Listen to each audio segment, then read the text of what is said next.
The air in the hearing room was so thick with tension it felt electric. Alan Dershowitz leaned forward, lips curling into that polished academic smirk the cameras had come to know too well. His voice cut through the silence, measured, condescending. The tone of a man who'd spent a lifetime believing he could outtalk anyone. "You're out of your depth, Congresswoman," he said, each word landing like a gavel meant to silence. A few aides shifted uneasily. The sound of clicking pens stopped mid-stroke. Jasmine Crockett didn't flinch. She simply blinked once, her gaze steady, unshaken. The fluorescent lights glared against the metal microphones, catching the edge of her earrings as she tilted her head ever so slightly.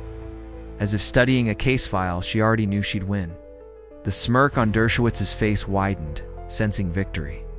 He mistook her silence for surrender. He launched into a monologue, half lecture, half performance, his voice dripping with self-importance.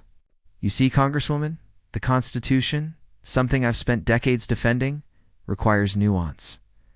I don't expect you to understand that level of complexity." The words echoed, sharp and deliberate, meant not to inform, but to humiliate. A faint murmur rolled through the room. A few reporters exchanged glances. One camera zoomed in on Jasmine's expression, calm, poised, unreadable. Somewhere deep inside that stillness, a fuse was burning down. She inhaled, slow and deliberate. "Professor," she said quietly, her tone smooth as glass, "I do appreciate your concern. But I didn't come here to be taught law by someone who's forgotten what justice feels like." The shift was instant. The smirk froze. The room's oxygen seemed to vanish. A staffer in the corner mouthed something that looked suspiciously like, "Oh my God." Dershowitz blinked, unsure whether to laugh or lash out. Jasmine leaned forward now, the rhythm of her voice measured, deliberate. "You keep quoting the Constitution," she continued, "but you keep leaving out the part where it applies to everyone." For a heartbeat, no one moved. No cameras clicked. Even the hum of the air conditioning felt suspended.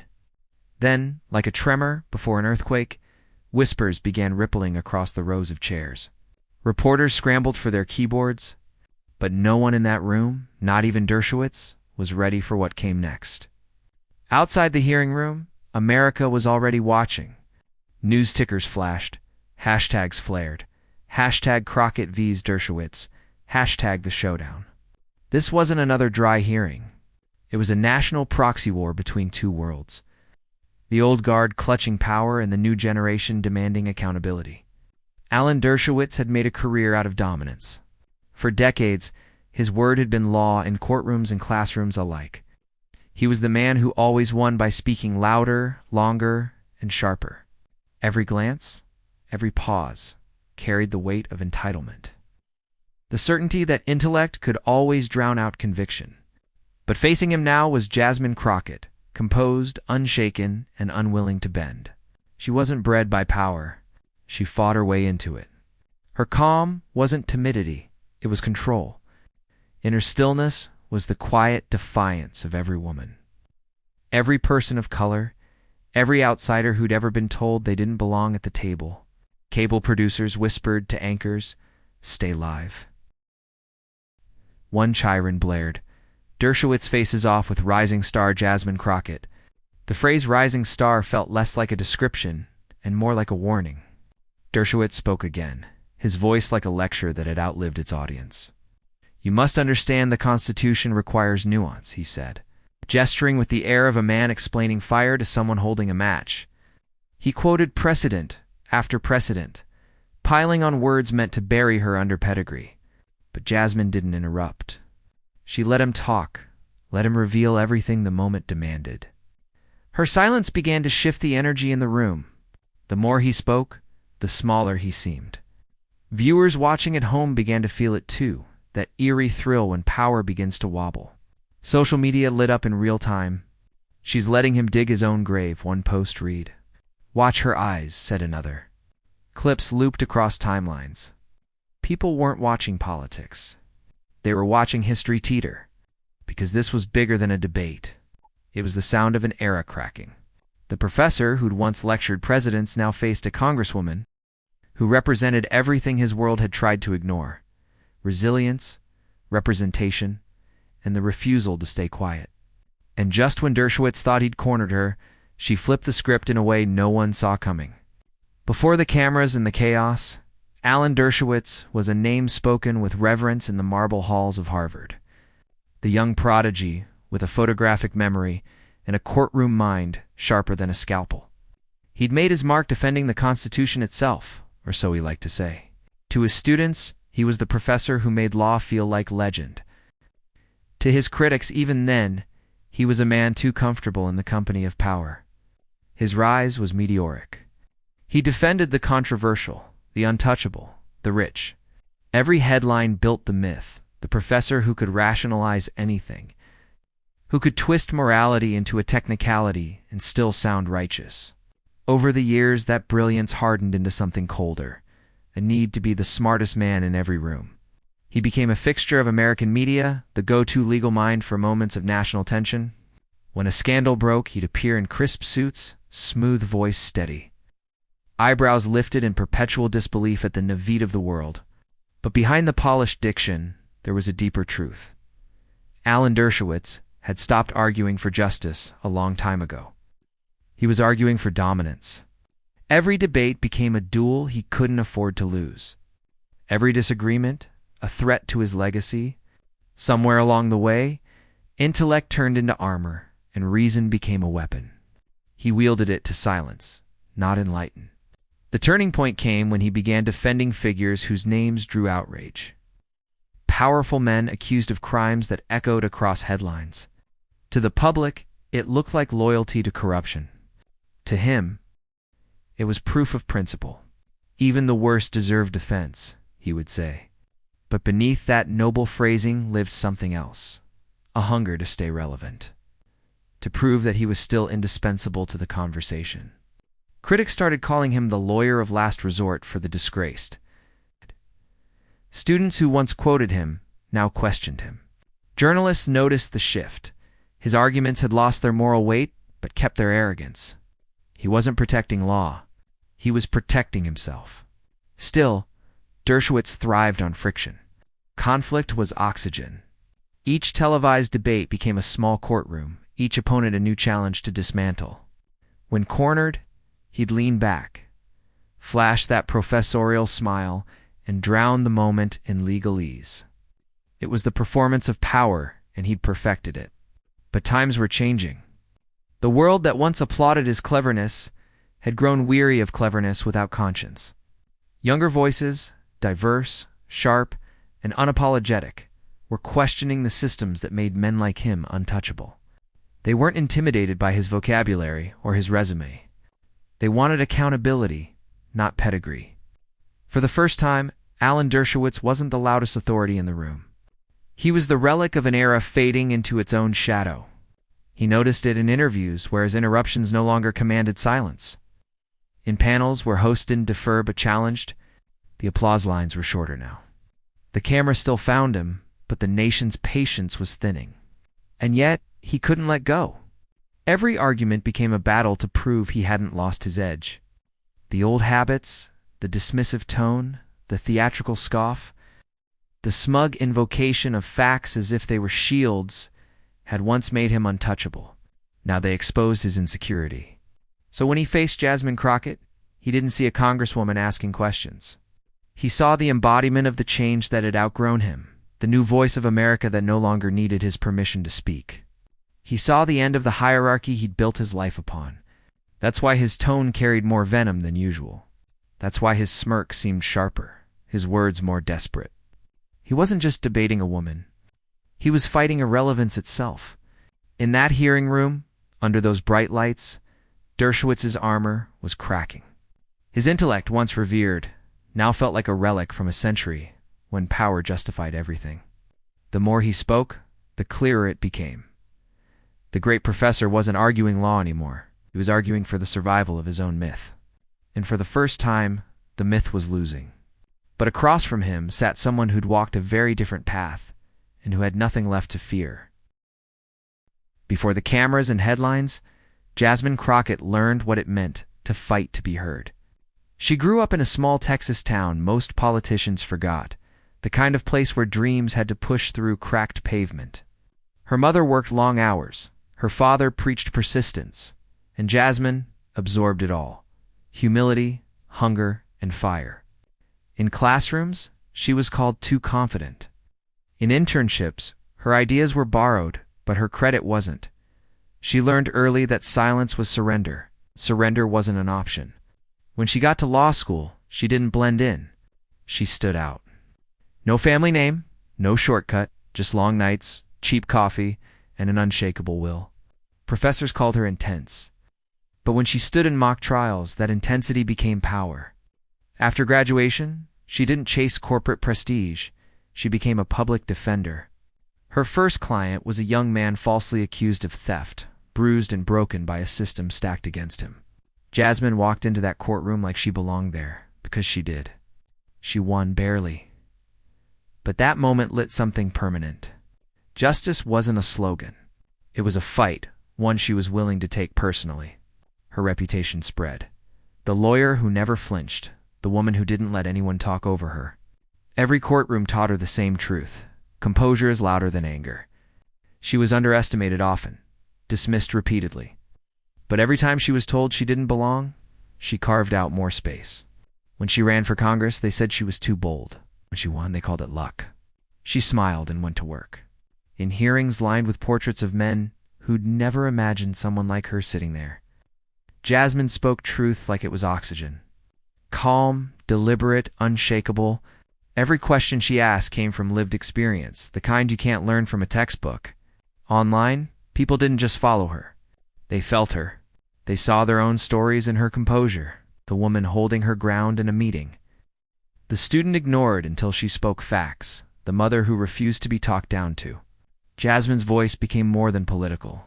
It was personal. But power doesn't give up easily. Every compliment came with condescension, every win with backlash.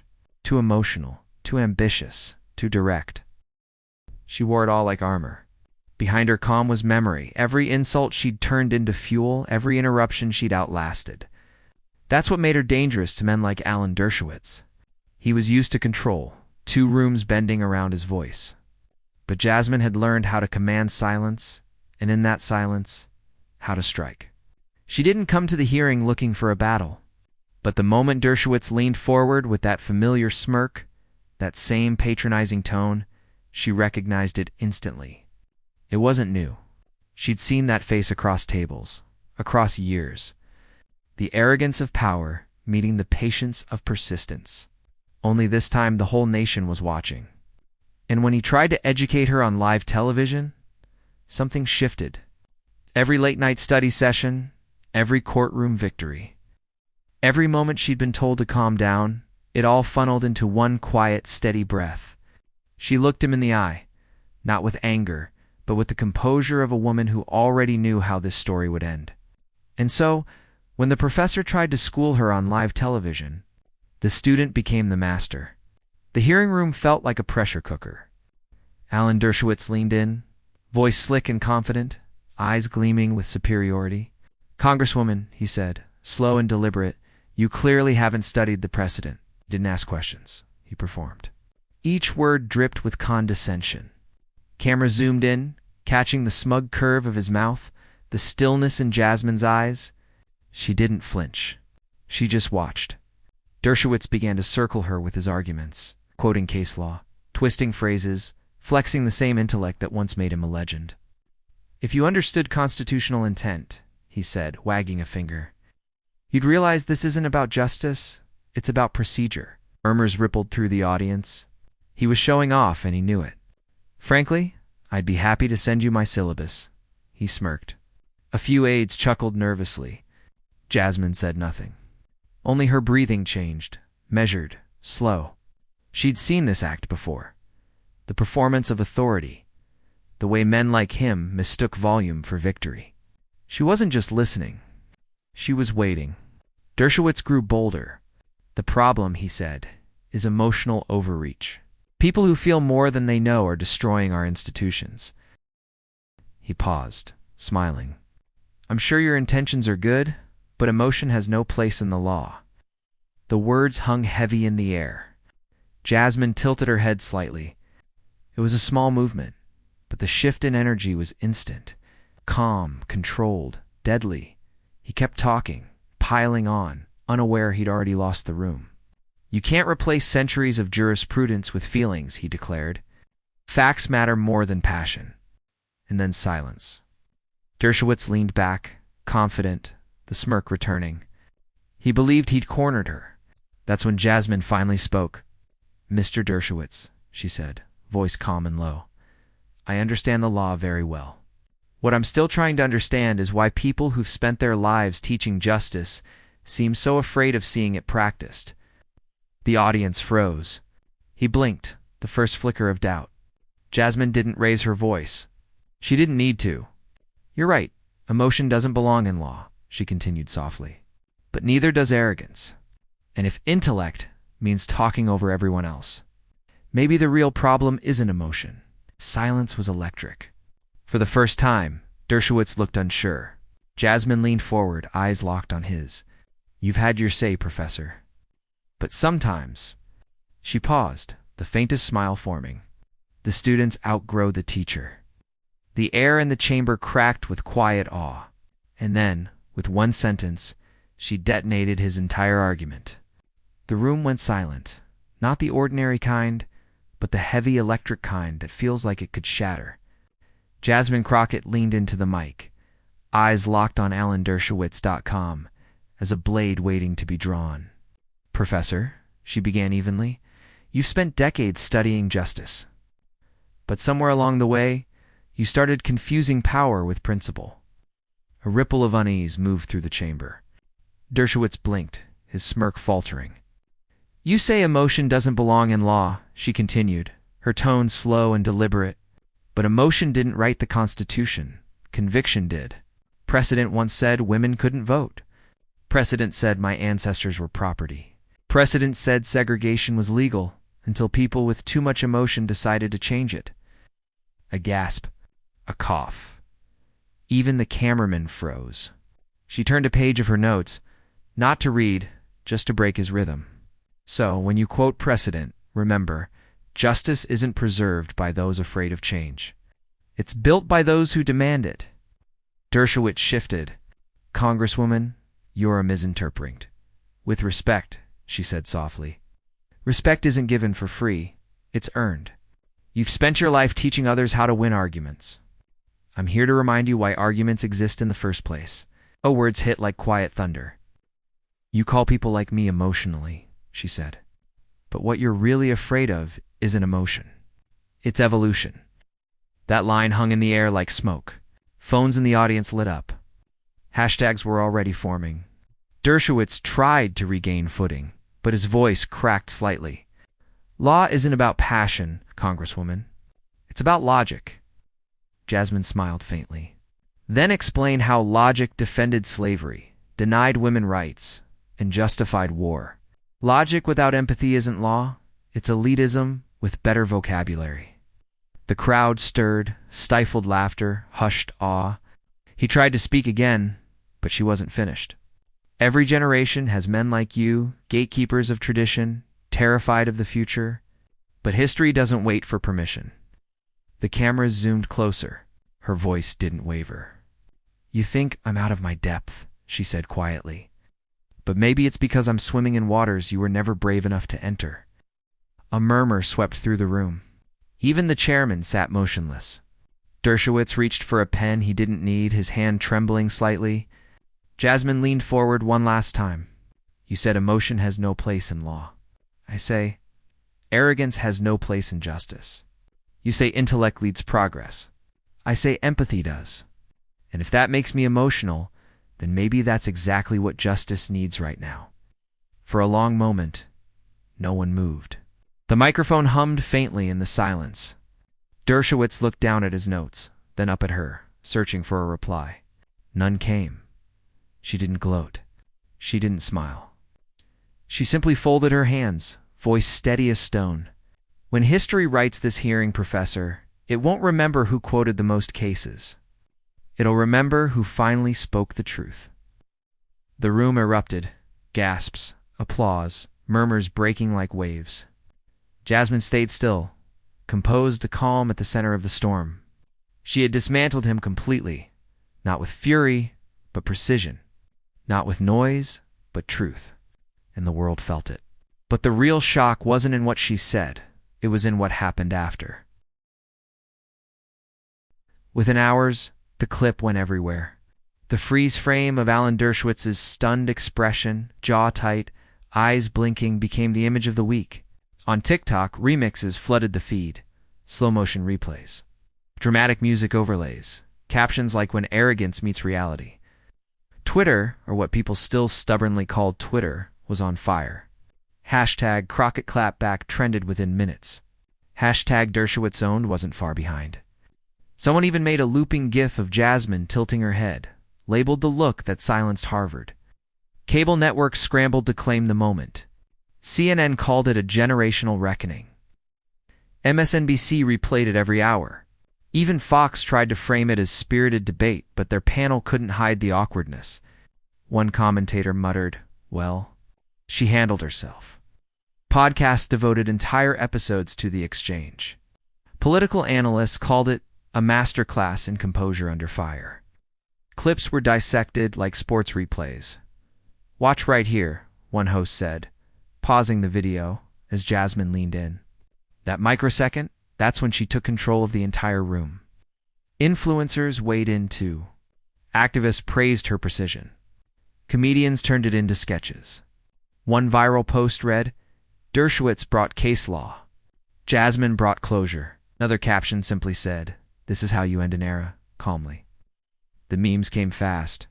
One side-by-side showed Dershowitz under the caption, "Old Power," and Jasmine under New Standard.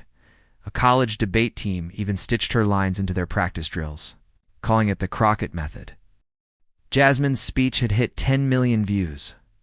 Major figures chimed in, actors, journalists, even a few quiet Republicans admitting she handled that better than most. Editorials poured in by morning. Composure is the new power. Crockett redefined strength in silence. Even Dershowitz's allies couldn't spin it. His publicist tried calling it a spirited exchange of ideas, but reporters weren't buying it. Every clip they showed only made his condescension look worse. Late-night hosts replayed the moment with laughter and mock Harvard lectures. Meanwhile, Jasmine's team watched the chaos unfold from a distance. Her staff exchanged wide-eyed glances as the numbers climbed, notifications flooding her phone. She didn't gloat. She didn't even smile much, just nodded quietly, as if she'd known this day was coming. To her, this wasn't about memes or trending hashtags. It was about what that moment represented. Not victory over a man, but over a mindset. Because beneath the noise and the viral glory, the deeper story was clear. The old guard had finally met someone who didn't need their approval. She hadn't shouted him down.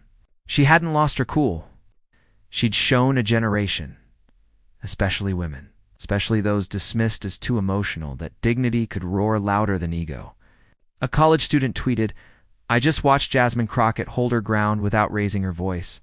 That's power." It got 500,000 likes.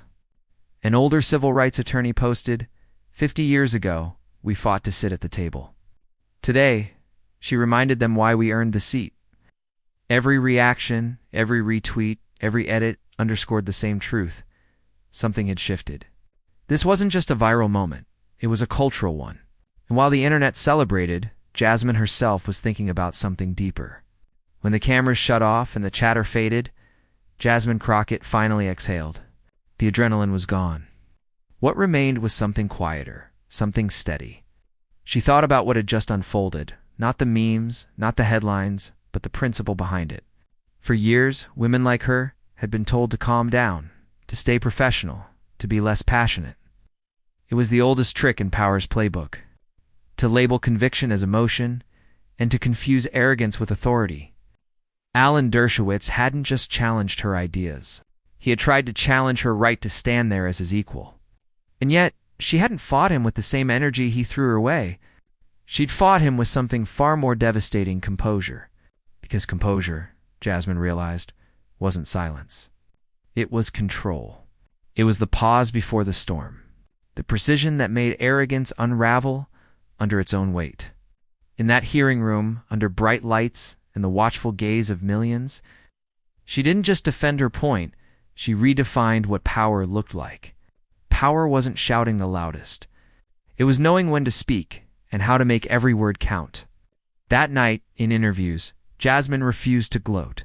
She simply said, "I don't do this to win arguments. I do this to make things right." And in that line, people heard the difference between noise and purpose. Analysts later called the exchange a cultural correction. Professors used it in communication classes. Activists quoted her to remind others that dignity can dismantle disrespect faster than anger ever could. But for Jasmine, the lesson ran even deeper. Humility, she believed, was not weakness, it was wisdom. Arrogance might build fame, but humility built trust. And trust, in politics and in life, was the only true power worth keeping. She reflected on the long road that brought her here. The late nights studying law, the courtrooms where her objections were ignored, the panels where her insights were dismissed. Every moment of being underestimated had taught her patience. And now that patience had turned into precision. The irony wasn't lost on her. Dershowitz had spent decades teaching others how to argue, but in a single exchange he had been taught something himself, not by another scholar, but by someone who'd lived the lessons he'd only lectured about. As the hearing replayed across networks, Jasmine's words echoed beyond the walls of Congress. They reached classrooms, offices, living rooms, anywhere people had ever been told to stay in their place. She'd proven that respect isn't given to the loudest person in the room. It's earned by the one who doesn't need to shout. In the end, that was the moral of it all. Truth doesn't need volume. Integrity doesn't need applause. And dignity, even under attack, always wins. The storm had passed, but her calm still lingered. A reminder to anyone watching, you don't rise by humiliating others. You rise by standing firm in who you are. And as the dust settled, one truth remained. Dignity always wins. From the moment Alan Dershowitz leaned forward with that smirk, to the instant Jasmine Crockett fired back with surgical precision. This story became more than a clash of egos. It became a mirror reflecting to America's, one clinging to the illusion of superiority, and another rising, unafraid to challenge it. We watched arrogance try to corner integrity. We saw intellect weaponized to intimidate, only to crumble against calm, composed truth. And we witnessed in real time what grace under fire truly looks like. Jasmine's victory wasn't just in the words she spoke, it was in how she carried them. No shouting, no grandstanding, just presence. Just power rooted in purpose. She reminded millions that respect isn't begged for, it's commanded through clarity and conviction. That's why her moment resonated far beyond politics. It spoke to every person who's ever been underestimated, every voice told to stay in your lane, every fighter who knows that strength doesn't always roar. Sometimes it smiles and waits for arrogance to expose itself. If you believe dignity should never bow to arrogance, subscribe, share, and keep this conversation alive. Because every time we amplify moments like this, we remind the world that truth still matters, composure is still power, and grace will always outshine ego. Alan Dershowitz tried to humiliate Jasmine Crockett, but he only ended up exposing himself.